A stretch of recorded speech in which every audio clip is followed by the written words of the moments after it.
Hi welcome to रिवॉर्डू it's physics basic integral calculus. हमने पिछले लेक्चर में डिफरेंशियल कैलकुलस के बारे में पढ़ा था, जो कि फर्स्ट पार्ट है बेसिक कैलकुलस के लिए, और इंटीग्रल कैलकुलस सेकंड पार्ट है। तो जैसे कि आपने लास्ट लेक्चर में देखा था, अगर y कोई फंक्शन है x का, और अगर हम y को डिफ्रेंशिएट करें x के साथ, मतलब dy बाई डी एक्स निकालें, तो हम उसे f डैश एक्स भी लिख सकते हैं। जैसे कि अगर y is equals to X cube है, तो dy बाई डी एक्स क्या आएगा हमारा 3x स्क्वायर। मैं आपको एक प्रॉब्लम देता हूँ। अगर हमें f डैश एक्स दे रखा है, सपोज हमें ये 3x स्क्वायर दे रखा है इस एग्जाम्पल में, तो क्या हम ये पता लगा सकते हैं कि कौन से फंक्शन को डिफ्रेंशिएट करके 3x स्क्वायर आया? मतलब अगर हमें ये f डैश एक्स दे रखा है, तो क्या हम fx बता सकते हैं कि fx क्या आएगा? इस प्रोसेस को हम बोलते हैं एंटी डिफ्रेंशिएशन, यानी एंटी डेरिवेटिव। 3x स्क्वायर का एंटी डेरिवेटिव क्या होगा? x cube. और इस प्रोसेस को हम कहते हैं इंटीग्रेशन। तो इंटीग्रेशन क्या है? कि उस फंक्शन को निकालना जिसका डेरिवेटिव हमें दे रखा है। सपोज अगर हमें डेरिवेटिव दे रखा है माइनस साइन एक्स, अगर हमें एफ डैश एक्स दे रखा है माइनस साइन एक्स, और मैं पूछूं एफ एक्स क्या होगा, तो अगर आपको याद होगा कि D by D x of cos x होता है माइनस साइन एक्स, तो यहाँ पर एफ एक्स क्या आ जाएगा? Cos x. तो ये है इंटीग्रेशन। तो ये तो बात हो गई डिफरेंशिएशन की टर्म्स में। इसका फिजिकल मीनिंग क्या होता है इंटीग्रेशन का?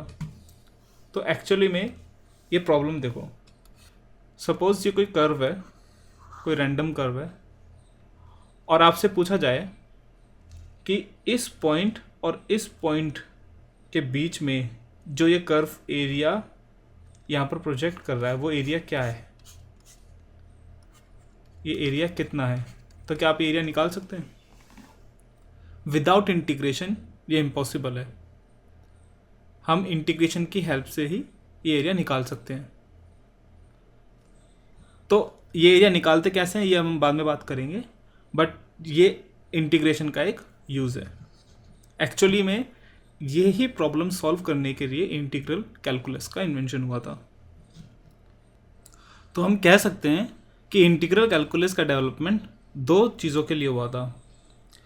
एक तो है ये एरिया निकालने के लिए कर्व का, और दूसरा ये वाला प्रॉब्लम कि हमें एंटी डेरिवेटिव अगर निकालना पड़ जाए, कि हमें दे रखा है D Y by D X, ये एफ डैश एक्स, और हमें एफ एक्स निकालना है ओरिजिनल फंक्शन, तो कैसे करेंगे?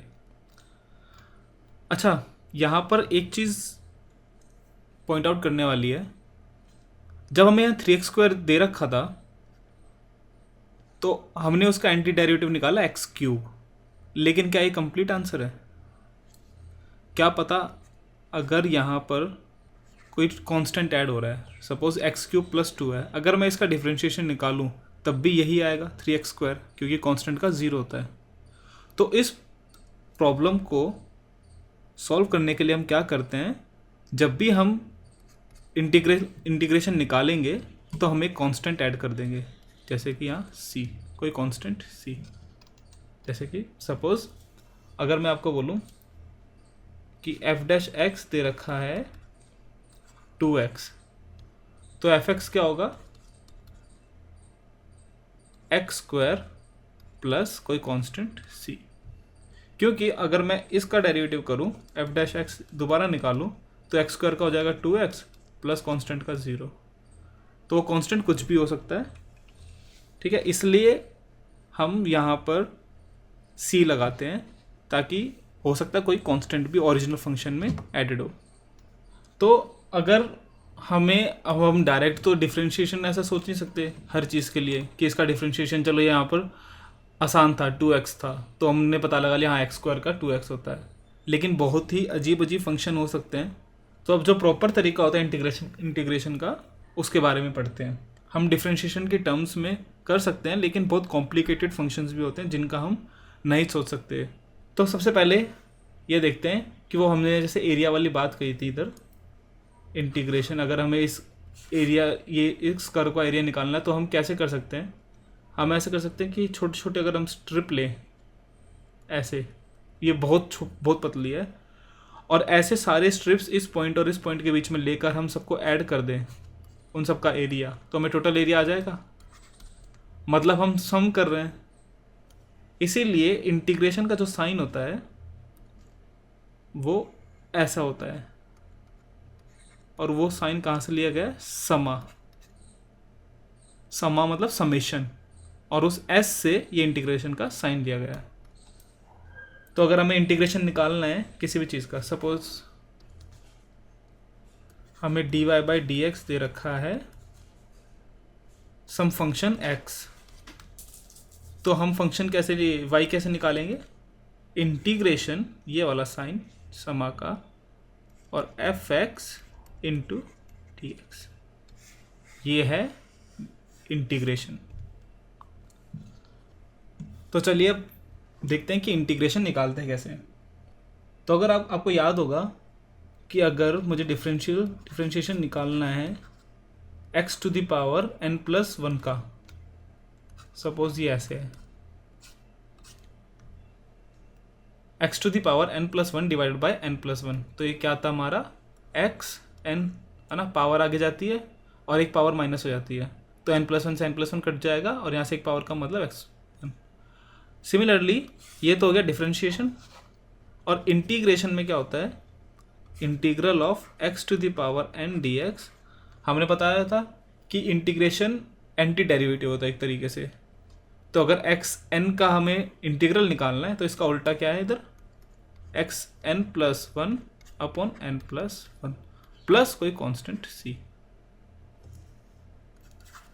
Second, d by D x of x क्या होता है था? 1, तो integral of 1 dot d x क्या आ जाएगा? x, डेरिवेटिव का उल्टा। तीसरा, d by D x of sine x क्या आता था? cos x, तो integral of cos x dx क्या होगा? sin x प्लस सी।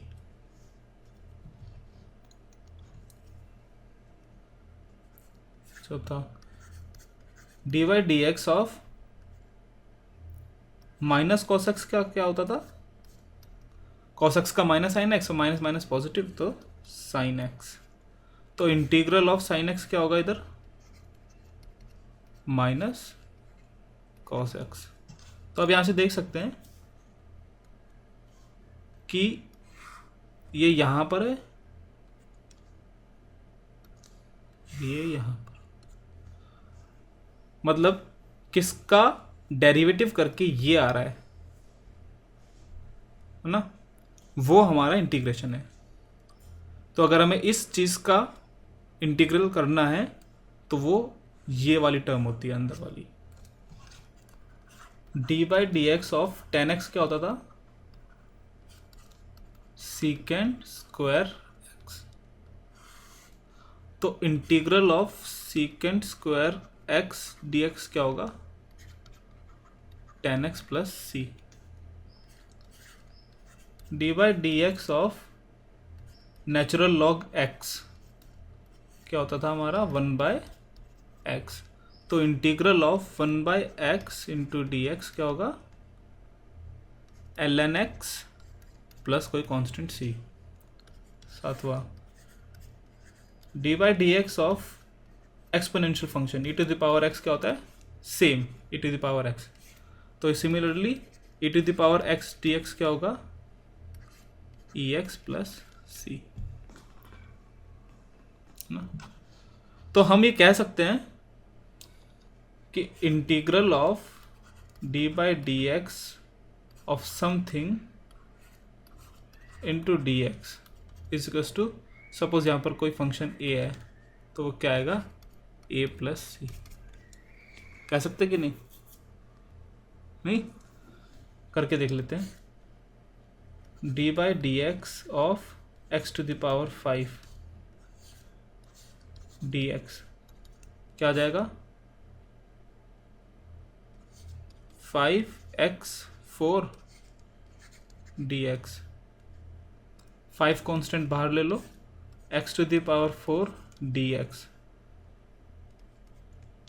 और इसका फॉर्मूला क्या होता था, एक पावर ऐड कर दो मतलब 4 + 1 और डिवाइडेड बाय 4 + 1 प्लस कोई कांस्टेंट c। तो ये 5x5 डिवाइडेड बाय 5 + c क्या आ जाएगा x5 + c, है ना। ठीक है, अगर यहाँ पर कोई कन्फ्यूजन है तो कोई बात नहीं, बस ये सारे फॉर्मूले याद रखना। चलो कुछ एग्जांपल करते हैं। हमें f' दे रखा है 3x² + 4x³ और हमें fx निकालना है। तो हम क्या करेंगे, fx क्या हो जाएगा हमारा integral of 3x² + 4x³ dx। ऐसे निकालते हैं, जैसे डिफरेंशिएशन में हम जो चीज़ें ऐड हो रही हैं सब्ट्रैक्ट अलग अलग कर लेते हैं, इंटीग्रेशन में भी वैसे ही करते हैं। तो दोनों का अलग अलग कर सकते हैं हम, 3x² dx plus integration of 4x³ dx। Okay, तो x to the power n का कैसे करते हैं, 3 बाहर ले लिया, x to the power n मतलब एक पावर बढ़ा दीजिए और जो ऊपर उसे डिवाइड कर दीजिए नीचे, प्लस 4 बाहर और x की एक पावर बढ़ा दो और उतने से डिवाइड कर दो, प्लस इसके लिए कांस्टेंट और इसके लिए कांस्टेंट, दोनों को हम एक कांस्टेंट लिख सकते हैं c, है ना। इसका मान लो 3 है, इसका 5 है, कुछ भी, तो c क्या होगा 8 आएगा हमारा। तो ज़रूरी नहीं है कि इसके लिए एक अलग कांस्टेंट लिखें और इसके लिए एक अलग लिखें, हम दोनों के लिए एक ही कांस्टेंट लिख सकते हैं। तो हमारा यहाँ से 3 कट गया तो x³ प्लस यहाँ से 4 कट गया x4 + c, ये हमारा आ गया fx। ठीक है, चलो एक और एग्जांपल करते हैं। तो हमें f' दे रखा है cos 2x, तो हमारा fx क्या आएगा integration of cos 2x dx। अच्छा, cos का इंटीग्रल क्या होता है sin x, तो ये क्या आ जाएगा sin 2x, है ना। तो यहाँ पर क्योंकि यहाँ cos 2x है, हम यहाँ एक 2 डिवाइड कर देंगे प्लस c, तो fx क्या आ जाएगा हमारा sin 2x/2 plus c। I hope ये समझ में आ गया होगा। चलो एक और एग्जांपल करते हैं। अगर हमें इंटीग्रेशन निकालना है 4e⁻3x + 1 dx, तो क्या होगा, हम दोनों को अलग कर सकते हैं, 4e⁻3x × dx प्लस 1 × dx। 4 हम बाहर निकाल लेते हैं, integral of e⁻3x × dx plus integral of 1 × dx। तो e की पावर कुछ भी होता है तो सेम हो रहता है, एक्सपोनेंशियल फंक्शन का इंटीग्रेशन डिफरेंशिएशन वही रहता है जो फंक्शन है, तो इसका e⁻3x ही रहेगा।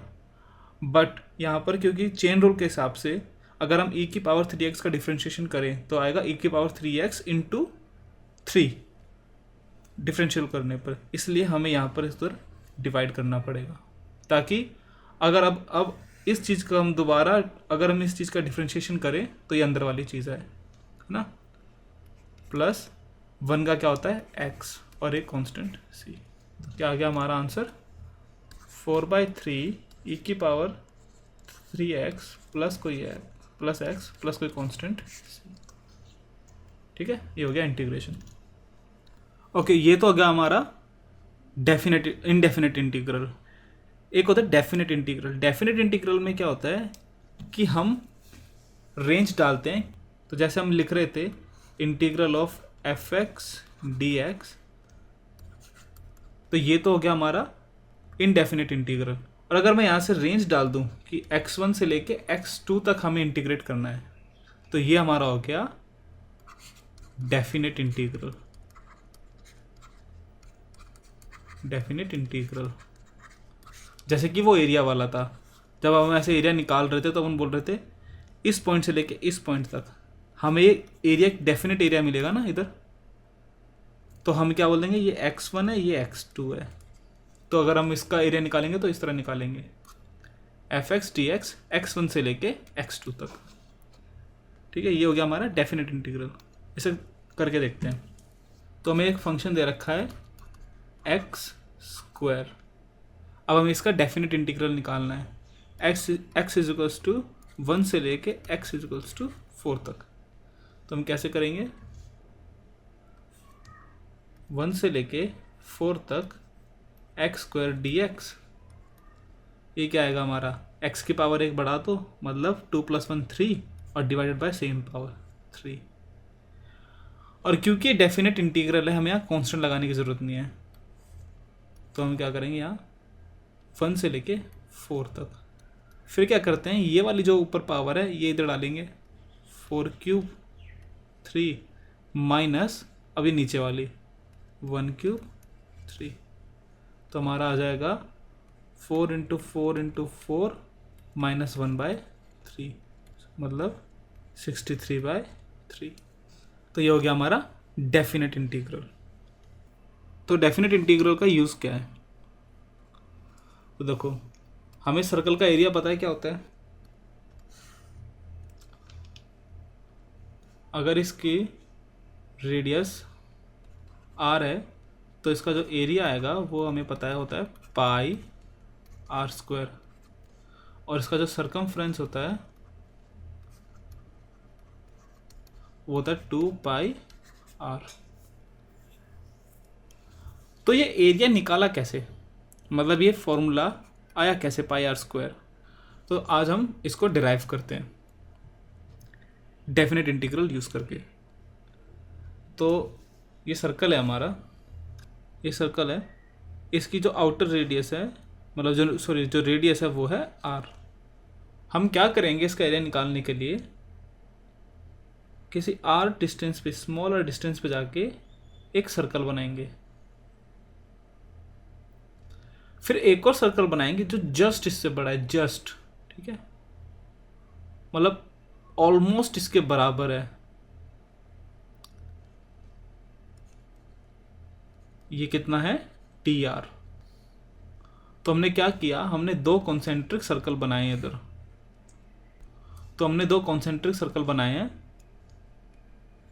जिसके हम रेडियस ले सकते हैं r, और जिसकी जो ये डिफरेंस इन रेडियस है वो है स्मॉल dr। ये ऑलमोस्ट 0 होता है, 0 के बाद जो भी सबसे छोटा नंबर होता है वो dr है, ऐसे मान लेते हैं, ठीक है। तो अगर मैं इस स्ट्रिप को यहाँ से अगर काट दूँ ऐसे और इसे खोल दूँ फिर मैं, तो ये कैसे एक रेक्टेंगुलर स्ट्रिप बन जाएगी, है ना, जिसकी जो ब्रेड्थ है वो होगी dr और जो लेंथ होगी वो होगी इसका सरकमफ्रेंस 2πr, है ना, यही होगा। आप इसमें कंफ्यूजन मत खाओ कि जो r हमने लिया है वो अंदर वाले के लिया है और बाहर वाला r + dr है, तो इसे हम 2πr कैसे लिख सकते हैं। क्योंकि dr बहुत छोटा है इसलिए हम ऐसा मानते हैं कि जो अंदर वाला सरकमफ्रेंस है 2πr वो बाहर वाले के बराबर है। इतना अप्रोक्सीमेशन हम मैथ्स के अंदर लेकर चलते हैं। ओके, तो ये हमारा हो गया एक रेक्टेंगल। तो इस रेक्टेंगल का एरिया अगर मैं लिखूं dA स्मॉल एरिया, वो कितना हो जाएगा, लेंथ इंटू ब्रेड्थ, मतलब 2πr × dr। तो ये तो हो गया इस छोटे से पार्ट के लिए। हमें पूरे सर्कल के लिए करना है तो हम क्या करेंगे, हमें एकदम ये वाला भी लेना पड़ेगा, इतना भी लेना पड़ेगा, ऐसे पूरा यहाँ अंदर से लेके पूरा यहाँ बाहर तक हमें सारे जितने भी सर्कल्स होंगे सबको लेना है और फिर उनका सबका एरिया ऐड करना है सिमिलर इस तरीके से। तो मतलब क्या है, हमें आर 0 से लेके इस बड़े आर तक सारे इसके बीच में जितने भी रेक्टेंगल बनेंगे ऐसे वो सब लेने हैं। तो मतलब हमारा यार आर कहाँ से कहाँ तक जा रहा है, 0 से लेके और आर तक, तभी हमारा जो एरिया आएगा वो इस पूरे एरिया के सर्कल के एरिया के बराबर होगा। तो हमें सारे एरिया ऐसे ऐड करने हैं। तो हमारा फाइनल एरिया क्या होगा, ऐसे सब एरियाज़ को हमें ऐड करना है 0 से लेके आर तक। मतलब इंटीग्रेशन आर की रेंज है 0 to r 2 pi r into D R, यही होगा। 2 pi को बाहर ले लो, r इंटू डी आर, और इसका हमें आता ही है, एक पावर r की बढ़ा दो मतलब 2 डिवाइडेड बाय 2, 0 से लेके r तक। तो 2 पाई, पहले जो अपर लिमिट है वो डालो r²/2, फिर लोअर लिमिट 0² 2। हमारा क्या आ गया एरिया, 2 पाई r²/2, 2 से 2 कैंसिल, पाई r²। तो इस तरीके से हम सर्कल का एरिया डिराइव कर सकते हैं। अगर आपको इस लेक्चर में बहुत ज़्यादा चीज़ें समझ में नहीं आई तो कोई बात नहीं, आप अपनी मैथ्स की क्लास में पढ़ेंगे अच्छे से इंटीग्रेशन। ये तो मैंने एक 15-20 मिनट के अंदर इसे ख़त्म करना इम्पॉसिबल है, इंटीग्रेशन को बहुत बड़ा टॉपिक है और ये बहुत इजी है, डरने वाली बात नहीं है। और हम जब फिज़िक्स के अंदर जैसे एनकाउंटर करेंगे इंटीग्रेशन में, सारी चीज़ें दोबारा रिवाइज करूँगा। So thanks for watching, please come back for more videos. Thank you.